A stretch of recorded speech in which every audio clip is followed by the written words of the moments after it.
Good evening, Map here, Map Investments. Today was a beautiful day. I had 91 fills between both accounts. One account 82, the other account 9, for a total of 91 fills.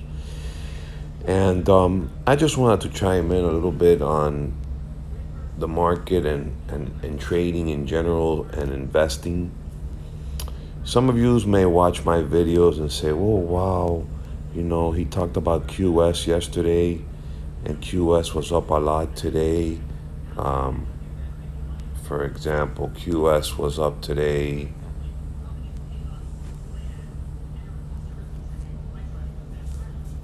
$21. So I have a trade in QS and I did a video on it. Iron Condor 25 days out. The expected move is $47, and it's testing my call side. And that's part of the business. In my opinion, options are the only way.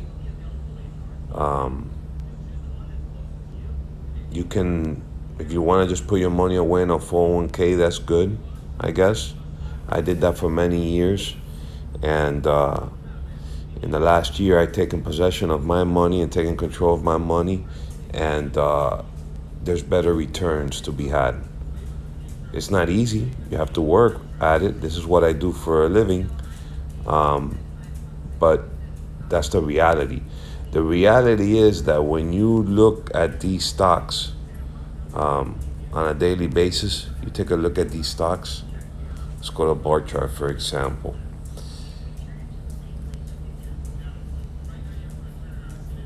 And pull up the most active options here.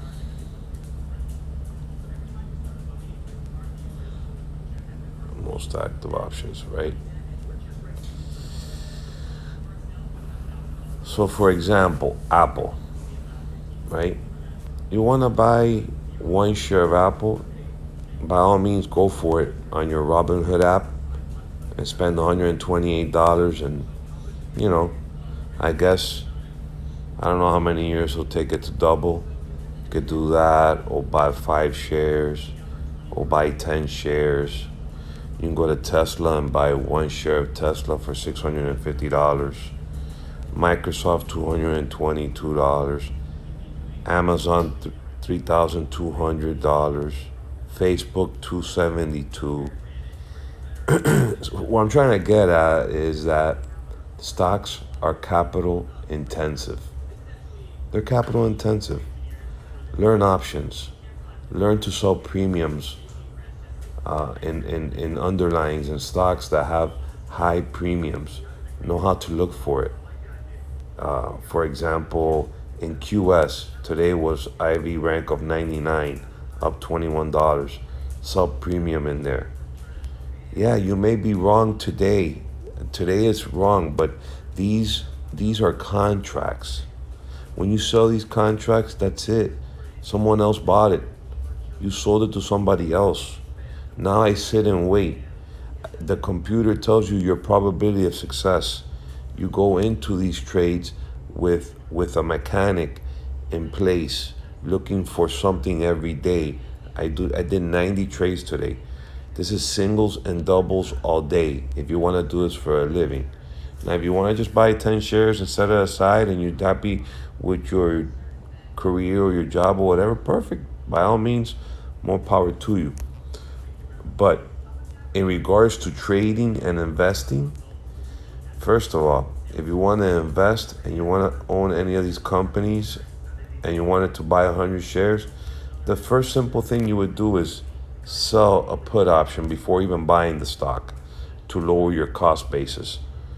That's the first thing any financial advisor, when you go up to a financial advisor, the first thing you should ask them is, how are you going to help me in my investing process? If it's a broker or whatever, if it's not passive investing that you're just sticking it in a mutual fund that they do whatever they want, and then you have a return of, I don't know, 5, 6, maybe 8% on a good year, etc.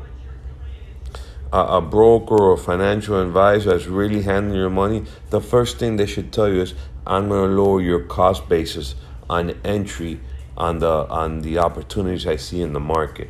That's the way it needs to be. So if you want to own 100 shares of, for example, Plug or Bank of America, you look for the right opportunity to sell a put to buy those 100 shares at a lower cost. That's the way investing is done.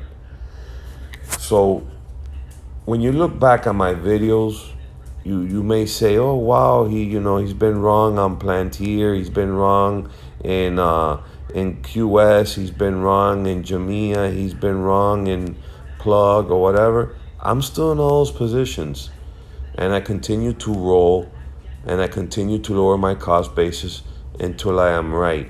Today I had 90 trades and had a nice, beautiful day today. I was short coming in this morning, and and a lot of the positions played out. Remember, I look for 70% probability of success on my trades. So what does that mean? That 30% of them sometimes may not work out. It's just like a baseball game. When you go to the baseball game and you're a hitter, you go up to bat 10 times, you may strike out. You only get 3 hits and out of 10 times up to bat, and you're an all-star. 3 out of 10. So in trading, it's the same deal. You're gonna have 70 times when you're looking at the probabilities, but the probabilities work out with sample size. It's not that you put 2 or 3 trades and it didn't work out. It's like, oh, this doesn't work. This doesn't work for me. You got to give it a chance. You have to have a lot of positions available to have a sample size. These are my orders today, filled orders. Here they go. 82 in this account. 82 fills.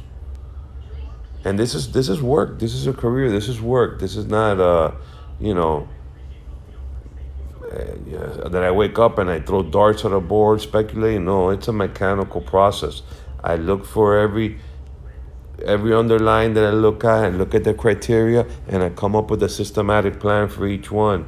Calendar spread to the downside, Bed Bath & Beyond, Iron Condor, and Fiverr, out in February. Iron Condor and Spot, out in February.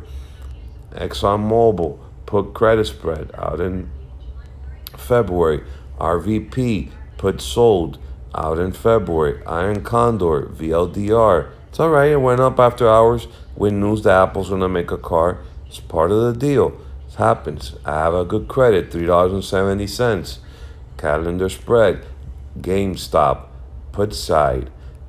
Another calendar spread in it, VIV. So it goes on, just constantly. I'm a heavy trader. If you watch the channel, you subscribe, I'll keep putting content on. I'm not going to go anywhere. And I'll share my trades on here. And I'll answer any questions and have open dialogue. Trading can be a lonely world. I sold 4 calls on IMMR. I own the stock. Another Iron Condor. I'm setting up some stuff in February. It's a little further out than I like, but it's okay. We got Christmas around the corner, New Year's, and by the time you know it, we're in the sweet spot, and everybody was on vacation and having a good time. And I have all these positions which I think meet all my criteria to apply a good trade. I did an Iron Condor in Unity Software. I did a put credit spread in Root. I did a call spread in Splunk. I sold a put in AQB. I did an Iron Condor in Airbnb. I did a calendar to the downside in Chewy. I did I rolled my soybeans futures, which were gonna expire.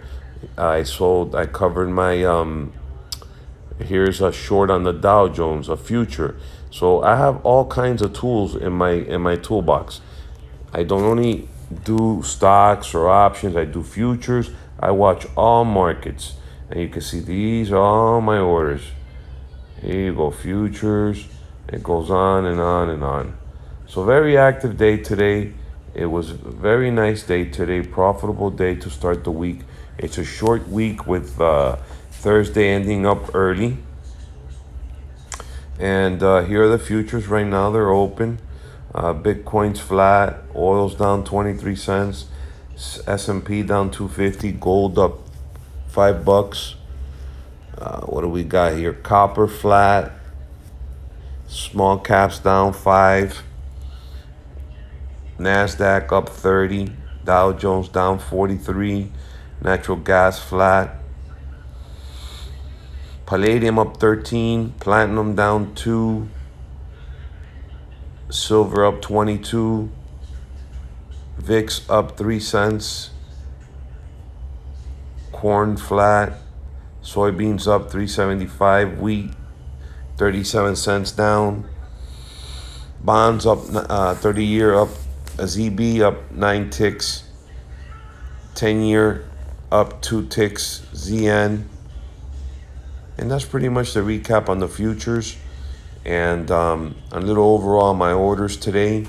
I might do some more specific videos, but it's been a long day, and I just wanted to chime in on the market and some of the orders I did today, and my mechanics and the philosophy of trading, and how to look at the market and the success and failures that occur. Thank you and have a good night. Please like, subscribe, comment below, and share the video. Bye-bye.